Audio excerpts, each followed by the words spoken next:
শুধুমাত্র এই একটা মশলা ইউজ করার ফলে চিচিঙ্গার টেস্ট অনেক বেড়ে যায়। তো সেটা কি জানতে হলে অবশ্যই পুরো ভিডিওটি দেখতে হবে আর আমার পেজের সাথে থাকতে হবে।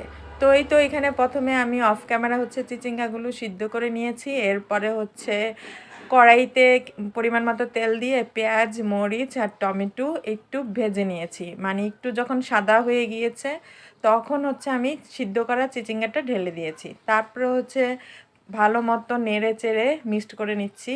আর হচ্ছে পরিমাণ মতো একটু লবণ দিয়ে নিয়েছি। এরপর হচ্ছে এই আসল টেস্ট যেটা হচ্ছে চিচিঙ্গার স্বাদকে অনেক মানে বাড়ায় দেয়, সেটা হচ্ছে এই ম্যাগি স্বাদে ম্যাজিক। তারপরেই তো আমি 1 প্যাকেট ম্যাগি স্বাদে ম্যাজিক কেটে এখানে দিয়ে দিয়েছি।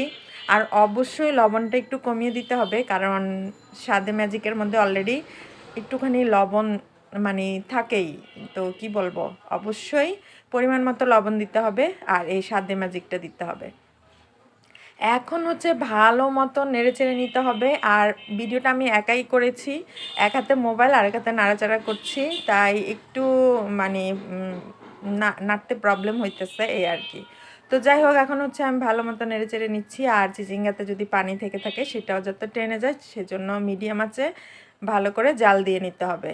তো মোটামুটি আপনারা দেখতেই পাচ্ছেন তেলটা যখন উপরে উঠে এসেছে তখনই আমি একটা ডিম ভেঙে দিয়েছি।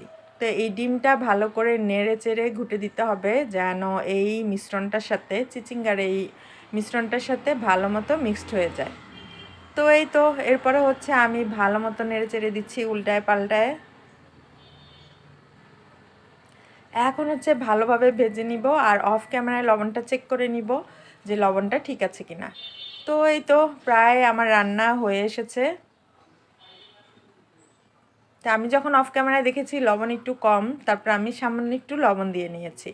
তারপর হচ্ছে ভালোভাবে যখন মনে হচ্ছে যে ভাজা হয়ে গিয়েছে তখন আমি হচ্ছে একটুখানি ধনিয়া পাতা দিয়ে নিচ্ছি। তো এই তো এইভাবে চিচিঙ্গা ভাজি করলে এর স্বাদ বহুগুণে বেড়ে যায়। তো যারা জানেন তারা তো জানেন, আর যারা জানেন না তারা অবশ্যই কমেন্ট করবেন যে আপনাদের কাছে ভিডিওটি কেমন লেগেছে।